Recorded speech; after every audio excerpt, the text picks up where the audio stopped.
మాయాభవనం 3వ భాగం. మొదటి 2 భాగాల కథ వినని వారు కింద డిస్క్రిప్షన్లో బాక్సులో ఇచ్చిన లింక్ని క్లిక్ చేసి వినొచ్చు.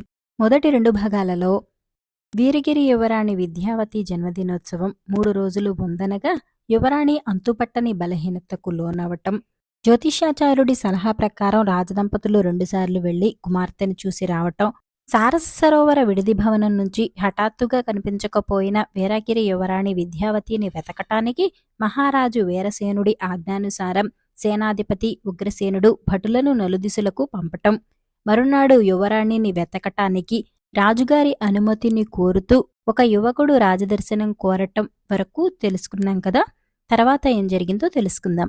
భవనం లోపలికి భటుడు తీసుకువచ్చిన యువకుడు రాజును చూడగానే చేతులు జోడించి గౌరవంగా నమస్కరించాడు. రాజు ఆ యువకుణ్ణి నకసిక పర్యంతం పరీక్షగా చూశాడు. ఆ యువకుడి వేషధారణ సాధారణంగా ఉన్నప్పటికీ అతని చూపులలో అసాధారణమైన రాజఠీవి, గాంభీర్యం స్పష్టంగా కనిపించాయి. ఆ యువకుణ్ణి గురించి అంతకుముందు సేనాధిపతి చెప్పిన మాటలలో ఎంతో నిజముందని రాజు గ్రహించాడు. అంతలో సేనాధిపతి, ఈ యువకుడే మన యువరాణిని వెతికి తీసుకురావటానికి అనుమతి కోరి వచ్చాడు అన్నాడు. రాజు ఆ యువకుడితో, నీ పేరేమిటి? నువ్వెవరు? మా సైనికులు నలుదిశలకు వెళ్లి యువరాణిని వెతికి వచ్చారు. మరికొందరు పొరుగు రాజ్యాలకు కూడా వెళ్లి ఉన్నారు. నువ్వు ఒంటరిగా యువరాణి వెతకటానికి వెళ్తానంటున్నావు. అది నీ ఒక్కడి వల్ల సాధ్యమయ్యే పనేనా? ఒకవేళ యువరాణిని చూసినా నువ్వు గుర్తుపట్టగలవా అని అడిగాడు. ఆ యువకుడు చేతులు జోడించి, మహారాజా, ఏటా యువరాణి జన్మదిన సందర్భంగా జరిగే ఊరేగింపును నేను మా తల్లి చూసేవాళ్లం. అందువల్ల నేను యువరాణి గారిని సులభంగా గుర్తించగలను అన్నాడు. ఎంతకు నువ్వు ఎవరన్న సంగతి చెప్పనేలేదు అన్నాడు రాజు. మహారాజా, నా పేరు మహేంద్రనాథుడు. రాజధాని నగరానికి కొద్ది దూరంలో ఉన్న దేవి ఆలయ సమీపంలో నేను మా తల్లి ఉంటున్నాము. మా తల్లి రోజూ పూలు కోసి మాల కట్టి దేవి ఆలయానికి సమర్పిస్తూ ఉంటుంది. నా 3 ఏళ్ల వయసులో మా తండ్రి మరణించాడు. అప్పటినుంచి మా ఆలనా పాలన మా పినతండ్రి గారే చూసేవారు. అయినా మా పినతల్లి హఠాత్తుగా చనిపోవటంతో మా పినతండ్రికి జీవితం మీద విరక్తి పుట్టి మమ్మల్నందరినీ వదిలి ఎటో వెళ్లిపోయాడు. నాకు ఊహ తెలిసిన రోజు నుంచి నా సంపాదనతోనే నేను మా తల్లి జీవిస్తున్నాము అన్నాడా యువకుడు ఎంతో వినయంగా. రాజు తల పంకించి, అయినా నువ్వు తలపెట్టిన కార్యం సులభమైనది కాదు. ఎన్నో కష్టనష్టాలను ఎదుర్కోవలసి ఉంటుంది అన్నాడు. నిజమే మహారాజా, అవన్నీ బాగా ఆలోచించుకునే వచ్చాను. నేను యువరాణి గారిని వెతుకుతూ వెళితే తిరిగి రావటానికి కొన్ని రోజులు పట్టవచ్చు. అక్కడ ఎదురయ్యే కష్టనష్టాల గురించి నాకు భయం లేదు. అయితే అంతవరకు ఇక్కడ నా తల్లి సంరక్షణ బాధ్యతలు చూసుకోవటానికి నేను తప్ప మరొక దిక్కు లేదు. అందుకే ఈ విషయాన్ని సేనాధిపతికి ముందే తెలియచేశాను అన్నాడు మహేంద్రనాథుడు. అవును, సేనాధిపతి ఆ విషయం నాకు ముందే చెప్పాడు. ఆ సంగతి మేం చూసుకుంటాము. నువ్వు ఈ కార్యక్రమంలో విజయం సాధించావంటే నిన్ను గొప్ప బహుమతులతో సత్కరించగలము. ఇంకేదైనా కోరిక ఉంటే ఇప్పుడే చెప్పు అని అడిగాడు రాజు. ఎటువంటి బహుమతిని ఆశించి కాని నేనీ పనికి పూనుకోలేదు. ఇటువంటి క్లిష్ట పరిస్థితుల్లో ఆదుకోవటం ప్రతి పౌరుడి కర్తవ్యం కదా. నాకు రాజధాని సమీప అరణ్య ప్రాంత పరిసరాలు బాగా తెలుసు. అందుకే యువరాణిని వెతకటానికి మీ అనుమతి కోసం వచ్చాను అన్నాడు మహేంద్రనాథుడు. అలాగే, నీ కోరికను అంగీకరిస్తున్నాను. ఎప్పుడు బయలుదేరుతావు అని అడిగాడు రాజు. రేపే బయలుదేరుతాను మహారాజా. అయితే అని ఆగాడు మహేంద్రనాథుడు. ఏమిటి అన్నాడు రాజు. ఉగ్రసేనుడు కూడా ఏమిటి అన్నట్టు మహేంద్రనాథుడికేసి చూశాడు. మహారాజా, నేనైతే మహారాణి గారిని గుర్తుపట్టగలను. అయితే మీ అనుమతితోనే నేను యువరాణిని వెతకటానికి వెళ్లానని ఆమెకు తెలియచేయటం ఎలాగా అని ఆలోచిస్తున్నాను అన్నాడు మహేంద్రనాథుడు. మహారాజా, యువరాణికి ఆనవాలుగా ఏదైనా ఇచ్చి పంపటం అంత క్షేమం కాదు. ఎందుకంటే అది మార్గమధ్యంలో కనిపించకుండా పోవచ్చు. దానిని ఎవరైనా దొంగలించవచ్చు అన్నాడు ఉగ్రసేనుడు. రాజు ఉగ్రసేనుడితో, నిజమే, నాకు అలాగే అనిపిస్తున్నది అని మహేంద్రనాథుడికేసి తిరిగి, యువరాణి కుడి భుజం మీద ఒక పుట్టుమచ్చ ఉన్నది. అది నాకు, మహారాణికి తప్ప ఎవ్వరికీ తెలియదు. నువ్వు యువరాణిని చూసినప్పుడు ఈ మాట చెప్పావంటే ఆమె నిన్ను మేము పంపినట్టు గుర్తించగలదు. అయితే నువ్వీ సంగతిని 3వ మనిషికి చెప్పకూడదు, జాగ్రత్త అని హెచ్చరించి మీ తల్లి సంరక్షణ బాధ్యతలు సేనాధిపతి చూసుకుంటాడు. కాబట్టి నువ్వు రేపే నిశ్చింతగా బయలుదేరవచ్చు. యువరాణిని గురించిన శుభవార్తతో నువ్వు జయప్రదంగా తిరిగి రావాలని మేమందరం ఎదురుచూస్తూ ఉంటాము అని చెప్పి ఆసనం నుంచి లేచి అంతఃపురం కేసి బయలుదేరాడు. సేనానాయకుడు, సాయంకాలం మీ తల్లిని వెంట తీసుకుని రా, మిగతా ఏర్పాట్ల గురించి మాట్లాడుదాం అన్నాడు. మహేంద్రనాథుడు అక్కడ నుంచి ఇంటికి చేరేసరికి అతని తల్లి సాయంకాలం పూజకు పూలమాలలు సిద్ధం చేస్తున్నది. అమ్మా, నేను రాజుగారిని దర్శించి వచ్చాను. వీరసేన మహారాజు గారినా? నిజంగానా? రాజాస్థానంలో ఉద్యోగంలో చేరావా ఏం అని అడిగింది తల్లి ఆనందాశ్చర్యాలతో. ఉద్యోగంలో తర్వాత చేరుతాను. ఇప్పుడు నేను యువరాణి గారిని వెతకటానికి రాజుగారు అనుమతి ఇచ్చారు అన్నాడు మహేంద్రనాథుడు. యువరాణిని వెతకటానికి నువ్వు వెళ్తున్నావా? ఆమెను ఎక్కడని వెతకగలవు? ఒంటరిగా అరణ్యంలోకి వెళ్లటం క్షేమమవుతుందా? అయినా నువ్వు వచ్చే వరకు ఇక్కడ నన్ను చూసుకునే వాళ్ళెవరు అన్నది తల్లి విచారంగా. విచారించవద్దు. యువరాణి గారి ఆచూకీ తెలుసుకుని నేను క్షేమంగా తిరిగి రాగలను. అంతవరకు నీ సంరక్షణా బాధ్యతలు రాజుగారే చూసుకుంటారు. ఈరోజు సాయంకాలం మనం సేనాధిపతిని కలుసుకున్నామంటే నీ అనుమానాలన్నీ తీరిపోతాయి అని తల్లికి ధైర్యం చెప్పి ఓదార్చాడు మహేంద్రనాథుడు. సాయంకాలం కొడుకు వెంట తనను చూడటానికి వచ్చిన మహేంద్రనాథుడి తల్లితో సేనాధిపతి ఉగ్రసేనుడు సాదరంగా, అమ్మా, మీ కుమారుడు ఈ కార్యంలో విజయం సాధించి రాజకుటుంబానికి రాజ్య ప్రజలకు ఆనందాన్ని కలిగించగలడనే అనిపిస్తున్నది. అతడు తిరిగి వచ్చే వరకు మీ సంరక్షణ చూసుకునే బాధ్యత నాది. మీకు రాజభవనం నుంచే రోజు 3 పూటలు భోజనం వస్తుంది. మీకు తోడుగాను మీ అవసరాలు చూడటానికి ఒక సైనికుడి భార్యను పంపుతాను. కాబట్టి మీరు నిశ్చింతగా ఉండవచ్చు. మీ కుమారుణ్ణి వెళ్ళిరమ్మని నిండు మనసుతో ఆశీర్వదించండి అన్నాడు. ఆ తర్వాత ఉగ్రసేనుడు మహేంద్రనాథుడికేసి తిరిగి, మీ తల్లిని గురించిన విచారం ఇక నీకు వద్దు. అరణ్యంలో పశ్చిమ దిశ నుంచి వెతకటం ప్రారంభిస్తే మంచి ఫలితం ఉంటుందని వాచస్పతాచార్యులు సెలవిచ్చారు. కాబట్టి ఆ విషయాన్ని గుర్తుంచుకో. రాజుగారు చెప్పిన విషయం కూడా మరిచిపోవద్దు. రేపు పొద్దున్నే బయలుదేరి క్షేమంగా వెళ్లి విజయం సాధించుకొని రా అన్నాడు. తల్లి కొడుకులు తృప్తిగా అక్కడ నుంచి తమ ఇంటికి బయలుదేరారు. మరునాడు తెల్లవారుజామునే లేచి మహేంద్రనాథుడు తల్లి పాదాలకు నమస్కరించి ఆశీర్వాదాలు పొంది ఆమె కట్టి ఇచ్చిన అన్నం మూటనెత్తుకుని సరోవరం కేసి నడిచాడు. సారస సరోవరం మధ్య ఉన్న విడిది భవనాన్ని అతడెన్నడూ దగ్గర నుంచి చూడలేదు. అతడు ఆ భవనాన్ని చూసి ఆశ్చర్యం చెందాడు. సరోవర పరిసర ప్రాంతాలను కలియచూశాడు. చిన్నరేవు దగ్గర ఒక పడవ కనిపించింది. పడవ సమీపంలోని చెట్టు నీడలో కూర్చొని ఉన్న పడవవాడు మహేంద్రనాథుణ్ణి చూడగానే లేచి నిలబడి చేతులు జోడించి, బాబూ, తమరు రాజభవనం నుంచి వస్తున్నారా అని అడిగాడు. ఎందుకలా అడుగుతున్నావు అన్నాడు మహేంద్రనాథుడు. యువరాణి గారిని గురించి మంచి కబురు వస్తుందేమోనని ఎదురుచూస్తున్నాను బాబూ. యువరాణి గారు వచ్చినా లేదా ఫలానా చోట ఉన్నదని తెలిసినా విడిది భవనంలో ఉండే పరిచారిక మళ్లీ రాజభవనం చేరవచ్చు. ఆమె ఒక్కతే బిక్కుబిక్కుమంటూ విడిది భవనంలో ఉంటున్నది. పగటివేళ ఒకరిద్దరు పరిచారికలు వచ్చి భోజనం ఇచ్చి వెళ్తున్నారు. ఆ తర్వాత ఆ ముసలిది ఒక్కతే దిగులుతో కూర్చుని ఉంటున్నది బాబూ. అందుకే అడిగాను అన్నాడు పడవవాడు. ఇంకా యువరాణి గారి జాడ తెలియలేదు. ఆమెను వెతకటానికే నేను బయలుదేరాను అన్నాడు మహేంద్రనాథుడు. అలాగా, చాలా సంతోషం. అయితే ఒకటి మాత్రం నిజం, ఆ దుర్మార్గులు ఆమెను ఈ రేవుగిండా అపహరించుకొని వెళ్లలేదు. సరోవరం నుంచి మరేదో మార్గం ఉండాలి అన్నాడు పడవవాడు. ఇప్పుడు సరోవరం చుట్టూ తిరిగి వెలుపలికి మార్గం ఏదైనా కనిపిస్తుందేమో చూస్తాను. అరణ్యంలోకి ఏదైనా మార్గం ఉన్నట్టు కనిపిస్తే ఆ దారిగుండా నా ప్రయాణం సాగిస్తాను అంటూ అక్కడ నుంచి బయలుదేరాడు మహేంద్రనాథుడు.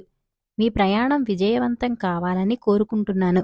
వెళ్ళిరండి అన్నాడు పడవవాడు. మాయాభవనంలో వృద్ధ పరిచారిక కమల పోలికలతో ఉన్న స్త్రీ చెప్పిన విధంగా యువరాణి విద్యావతి ఒక తల్పం మీద పడుకొని కళ్ళు మూసుకున్నది.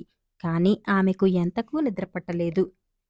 తన తండ్రి హఠాత్తుగా వ్యాధిగ్రస్తుడయ్యాడని తనతో చెప్పి మోసంతో తనను ఇక్కడికి తీసుకువచ్చిన దుర్మార్గులు ఎవరై ఉంటారు? తన తండ్రికి శత్రువులై ఉంటారా? ప్రజలను కన్నబిడ్డల్లా పాలిస్తూ ఇరుగు పొరుగు రాజ్యాలతో చక్కటి స్నేహబంధాలు కలిగి ఆజాత శత్రువుగా పేరుగాంచిన తన తండ్రికి శత్రువులు ఎవరు? ఈ విపత్కర పరిస్థితిని ధైర్యంగా ఎదుర్కొని ఎలాగైనా ఈ మాయాభవనం నుంచి బయటపడి తల్లిదండ్రులను కలుసుకోవాలి అని ఆలోచిస్తూ ఆమె తెల్లవారుజామున నిద్రపోయింది. పరిచారిక కమల పోలికలతో ఉన్న వృద్ధ స్త్రీ మెల్లగా తట్టిలేపటంతో యువరాణి కళ్ళు తెరిచి చుట్టుపక్కల కలయ చూసింది. గదిలోకి నీరెండ పడుతున్నది. తెల్లవారి చాలాసేపయిందని ఆమె గ్రహించింది. బాగా నిద్రపోయినట్టున్నావు అని అడిగింది వృద్ధ స్త్రీ. అవును అన్నట్టు తల ఊపి లేచి కూర్చుంటూ స్నానం చేయాలి అన్నది విద్యావతి. అంతా సిద్ధంగా ఉన్నది అంటూ దాపులనున్న స్నానం గదిని చూపించింది వృద్ధ స్త్రీ. విద్యావతి లోపలికి వెళ్లి స్నానం చేసి తనకోసం అక్కడ చక్కగా మడతపెట్టి ఉంచిన దుస్తులు ధరించి వెలుపలికి వచ్చింది. అక్కడ 2 పరిచారికలు తన దుస్తులు వంటివే ధరించి ఉండటం చూసి ఆమె అమితాశ్చర్యం చెందింది. వృద్ధ స్త్రీ విద్యావతికి వాళ్లను చూపుతూ, వీళ్లు నీ అవసరాలు సమకూర్చటానికి వచ్చిన నీలామాల అనే పరిచారికలు. నీకు ఏం కావాలన్నా వీళ్లను అడగవచ్చు అన్నది. నువ్వు ఇక్కడే ఉంటావు కదా అని అడిగింది విద్యావతి. ఆ ఉంటాను, లేదు అది వేరే విషయం. నీకది అనవసరం. ఇక్కడ ఒక ముఖ్యమైన విషయం గుర్తుంచుకో. నువ్వు నన్ను కాని ఇతర పరిచారికలను కాని ఎటువంటి ప్రశ్నలు అడగకూడదు, తెలిసిందా అని హెచ్చరించి ఆ స్త్రీ వేగంగా వెలుపలికి వెళ్ళిపోయింది. ఉదయం భోజనం చేశాక యువరాణి విద్యావతి ఆ విశాలమైన గదిలో ఒక కిటికీ సమీపంలో ఉన్న ఆసనంలో కూర్చున్నది. గది గోడలకు అడుగు నుంచి పైకప్పు వరకు కొంచెం కూడా ఖాళీ లేకుండా నిలువుటద్దాలు అమర్చబడి ఉన్నాయి. 2 పెద్ద కిటికీల గుండా బయట ఉన్న ఉద్యానవనం అందంగా కనిపిస్తున్నది. పరిచారికలిద్దరూ గదిలోకి వస్తువులను, తెరలను చక్కగా సర్దటం ప్రారంభించారు. వాళ్లు గదిలో ఒకవైపు నుంచి మరొక వైపుకు వెళుతూ ఉంటే అద్దంలో వాళ్ల ప్రతిబింబాలు రకరకాలుగా కనిపించసాగాయి. పరిచారికల వేషధారణ మాత్రమే కాదు, రూపురేఖలు కూడా తనలాగే ఉండటం గమనించి యువరాణి ఆశ్చర్యం చెందింది. మధ్యాహ్నానికి ఒక పరిచారిక యువరాణికి భోజనం తెచ్చిపెట్టింది. యువరాణి మౌనంగా భోజనం ముగించి వాళ్లు చెప్పకముందే లేచి వెళ్లి పరుపు మీద పడుకున్నది. ఒక పరిచారిక ఆమె దగ్గరగా నిలబడి మెల్లగా వింజామర వేవసాగింది. అలా సాయంకాలం వరకు 2 పరిచారికలలో ఎవరో ఒకరు ఆమె వెంట ఉంటూనే ఉన్నారు. సాయంకాలానికి యువరాణి, ఉద్యానవనంలో విహారానికి వెళదాంరా అంటూ వృద్ధ స్త్రీ అక్కడికి వచ్చింది. విద్యావతి నెమ్మదిగా లేచి మౌనంగా ఆ స్త్రీ వెంట నడచి ఉద్యానవనం చేరింది. అడవి నుంచి ఉద్యానవనం మీదుగా వీస్తున్న గాలి యువరాణికి ఎంతో హాయిగా అనిపించింది. ఆమె వెనుకగా కొంతసేపు నడిచిన వృద్ధ స్త్రీ ఒకచోట కూర్చొని ఆమెనే గమనించసాగింది. విద్యావతి ఉద్యానవనంలో రకరకాల పువ్వులను, చెట్లను చూస్తూ కంబళి పరిచినట్టు ఉన్న పచ్చగడ్డి మీద చాలాసేపు నడిచింది. చీకటి పడుతుండగా 2 మళ్లీ మాయాభవనం చేరారు. భవనంలో ప్రవేశించి కొంత దూరం ముందుకు వెళ్ళాక విద్యావతికి కిందటి రాత్రి పడుకున్న శయనగృహాన్ని దాటి వచ్చేశామా అనిపించింది. వృద్ధ స్త్రీ పక్కన ఉన్న తలుపు తెరిచింది. ఎదురుగుండా విశాలమైన గది కనిపించింది. కాని అక్కడి తెరలు వేరొక రంగులో ఉండటం విద్యావతి గమనించింది. భోజనం ముగించి ఆమె అక్కడే పడుకొని ఆ రాత్రి హాయిగా నిద్రపోయింది. మర్నాడు తెల్లవారగానే లేచి ఆమె కిటికీ గుండా వెలుపలకి చూసింది. ఆమెకు ఉద్యానవనంలో వేరొక భాగం కనిపించింది. ఉద్యానవనంలోని మొక్కలు, పువ్వులు నిన్నటివిలాగా లేవు. విద్యావతి లేచి స్నానానికి వెళ్ళింది. మొదటి రోజులాగానే ఆమెకు కావలసిన దుస్తులు అక్కడ మడతపెట్టి ఉన్నాయి.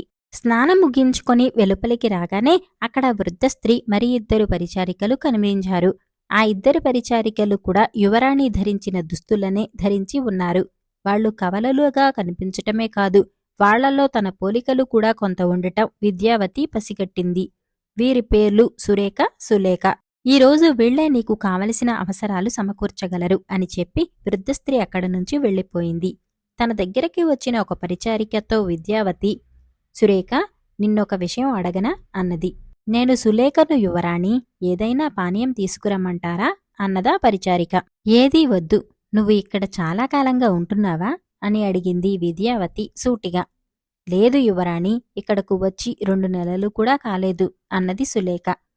అలాగా, మరి అంతకు పూర్వం ఎక్కడ ఉండేదానివి అని అడిగింది విద్యావతి. ఇంటి దగ్గరే యువరాణి అన్నది సులేఖ. నువ్వంటే నాకు చాలా ఇష్టం. నేను నా భవనానికి తిరిగి వెళ్లేటప్పుడు నాతో పాటు వస్తావా అని అడిగింది విద్యావతి. ఇది కూడా మీ భవనమే యువరాణి. యజమాని కోరినంతకాలం మీరిక్కడే ఉంటారు. ఆ తర్వాత ఆయన మిమ్మల్ని తీసుకువెళ్లవచ్చు. అయితే అది ఎప్పుడు, ఎక్కడికి అన్న విషయాలు మాత్రం నాకు తెలియదు అన్నది సులేఖ. అలాగా అని అంతటితో ఊరుకున్నది విద్యావతి. ఆ తర్వాత ఒకరితో ఒకరు ఏమీ మాట్లాడుకోలేదు. మధ్యాహ్నం భోజనం చేసి విద్యావతి కునుకు తీయటానికి తల్పం మీద చేరి దూరంలో నిలబడి ఉన్న పరిచారికను చూసి, సులేఖ, ఇలా వచ్చి నా పక్కన కూర్చో, నిన్నొక విషయం అడగాలి అన్నది. యువరాణి, నేను సురేఖను అంటూ దగ్గరికి వచ్చింది పరిచారిక. అలాగా, మీరిద్దరూ ఒకేలాగా ఉండటం వల్ల మీ పేర్లు తారుమారవుతున్నాయి. ఎంతకూ మీరిద్దరూ కవలలే కదా అని అడిగింది విద్యావతి. కాదు యువరాణి, అసలు మేం తోబుట్టువులం కూడా కాదు అన్నది సురేఖ. మీరెంతకాలంగా ఇక్కడ ఉంటున్నారు అని అడిగింది విద్యావతి. 1-2 నెలలుగా అన్నది సురేఖ. ఇంత పెద్ద భవనంలో మీరిద్దరే ఉంటున్నారా అని అడిగింది విద్యావతి ఆశ్చర్యంగా. నిన్న మీకు పరిచర్యలు చేయటానికి నీలామాలా వచ్చారు. ఈరోజు మేం వచ్చాం. రేపు ఎల్లుండు ఆ తర్వాత వేరేవారు వస్తారు. మాలాగే ఇక్కడ ఇంకా కొందరు పరిచారికలు ఉన్నారు, కాని వాళ్లందరినీ నేను చూడలేదు. వాళ్ల పేర్లు కూడా నాకు తెలియదు అన్నది సురేఖ. మరిక్కడ పురుషులెవరూ లేరా? మీ యజమాని ఉన్నాడు కదా అని అడిగింది విద్యావతి. ఉన్నారు, కాని పురుషులు దూరంగా విడిగా ఉంటారు. మా ఛాయలకు రారు. యజమాని ఎప్పుడో కాని రాడు. ఇంతవరకు నేను మా యజమానిని చూడలేదు. సరే యువరాణి, మీ నిద్రకు వేళయింది అంటూ సురేఖ విద్యావతి పడకను సిద్ధంచేసి ఆమె పడుకోగానే పైన పట్టువస్త్రం కప్పి దూరంగా వెళ్లి కిటికీ దగ్గరన్న చిన్న ఆసనంలో కూర్చున్నది. సాయంత్రం విద్యావతి లేచేసరికి ఆమెను విహారానికి తీసుకువెళ్లటానికి వృద్ధస్త్రీ అక్కడ సిద్ధంగా ఉన్నది.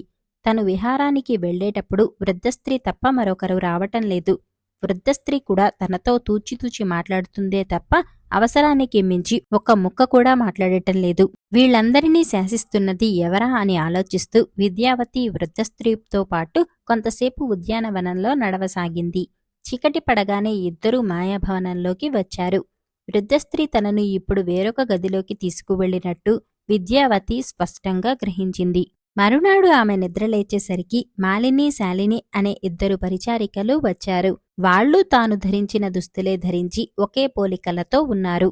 తనను ఇక్కడికి అపహరించుకొని వచ్చిన దుర్మార్గులు తనను ఇతరులు గుర్తుపట్టకుండా ఉండటానికి కావలసిన ఏర్పాడ్లన్నీ ముందే జాగ్రత్త చేసి ఉంచారని విద్యావతి గ్రహించి దీనికి తరుణోపాయం ఏమిటా అని తీవ్రంగా ఆలోచించసాగింది. మిగతా కథను వేరొక భాగంలో విందాం.